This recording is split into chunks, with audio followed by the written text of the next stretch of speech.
Hey guys, this is Dan Seifer from MobileBurn.com.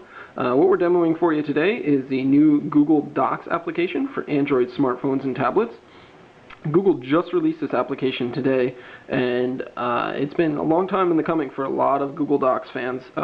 Many times when you wanted to access Google Docs on your Android device, you either had to go through the web browser or use a third-party application that would sync documents to it. So neither one of them was a great solution, but now Google Docs is a native application, so we're going to check it out. So here we go. Opening right up. Let's go back to our home screen there.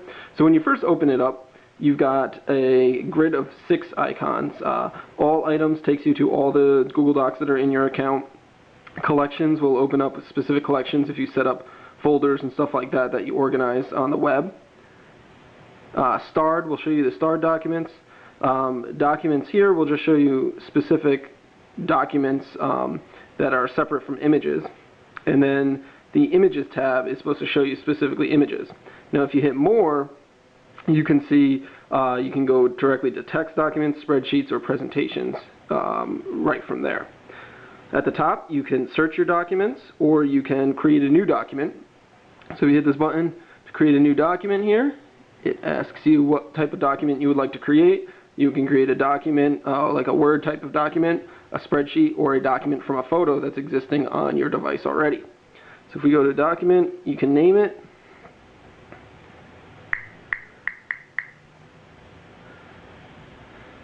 And then it'll bring you up to the editor screen. Now what you'll notice about the editor is it's really just the mobile web view, and that's what it shows you when you are editing documents, whether that be a Word document or an Excel document or a spreadsheet document. So if we go to edit, we can bring up the editor itself, and we can start editing the text and adding text and stuff like that.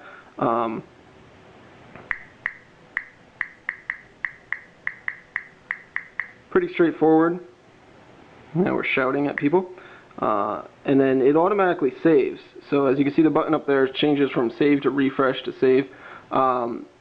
It automatically saves. It tells you how long ago it saved. And when you back out, and then if you were to go back into it, so let's browse our documents. You can see there's the document we just created. Open it up, and it's automatically saved wherever we were. Now the drop down here gives you an option to print. So if you select that, you can then use the Google Cloud Print service to print. So if you have an HP ePrint printer, which is automatically set up with that, you can instantly push prints to that.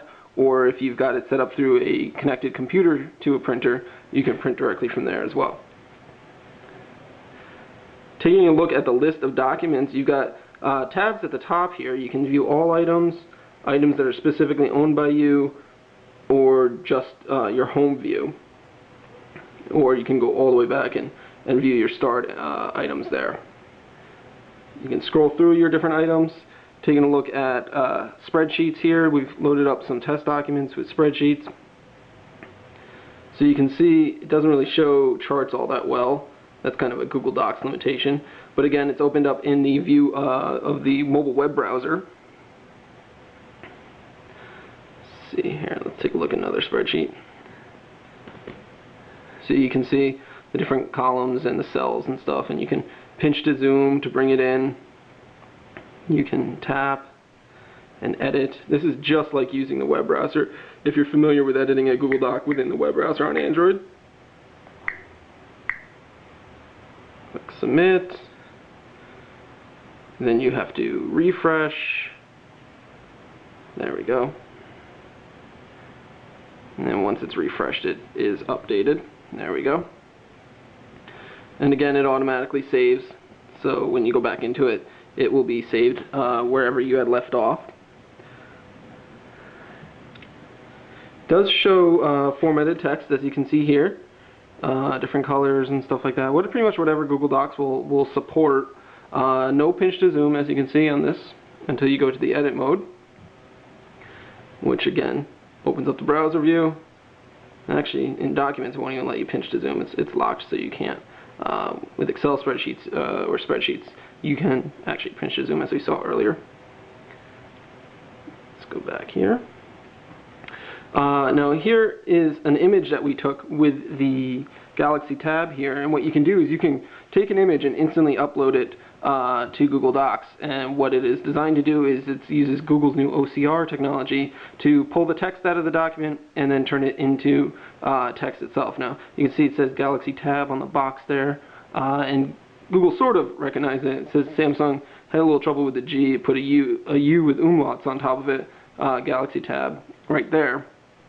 And it really kind of ignored the rest of the text in the image. It doesn't look like it captures a very high resolution image in this mode, but if you do have higher quality images that are already taken with the device, you can convert them to Google Docs format. Kind of similar to the thing that Evernote does, which is a note-taking service where you can take pictures of things and it will pull the text out of the pictures and make it readable.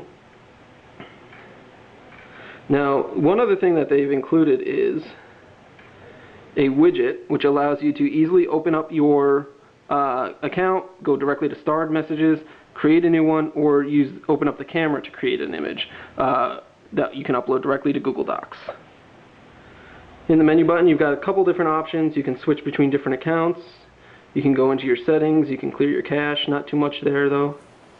So this is Michael, and I'm showing you Google Docs on Android Honeycomb. This is a Motorola Zoom. See, we can swipe back and forth, some honeycomb-style buttons up there, but still the regular smartphone menu down at the bottom. Tap into one of the documents. Hit the Edit button. Before I do that, though, notice there's no multi-touch zooming. And I have to tap into the text edit box twice to get the keyboard to work, and every time I type something, notice that refresh button momentarily says save. Never really have to wait long though, it automatically saves. To get rid of the keyboard, I have to hit that button twice, and some sort of bug there. Hit back out, and then everything's saved nicely. So the image Dan imported, Galaxy Tab box. Here's a spreadsheet. Had charts originally, but they were stripped out when Google imported it. Do have multi-touch zooming here though. So there you go, quick look at Google Docs running on Android Honeycomb. That's pretty much Google Docs for Android. That was just released today. We're happy to see it. We would like them to flesh out a lot of things on here. Preferably, it'd be great to have native editing without having to go into the web browser to edit. We've noticed that the sync times are very slow. It does take a long time for it to recognize a new document or a new image that we've uploaded to it. But other than that, that's Google Docs for Android. Again, this is Dan Siever for MobileBurn.com. Thanks, guys.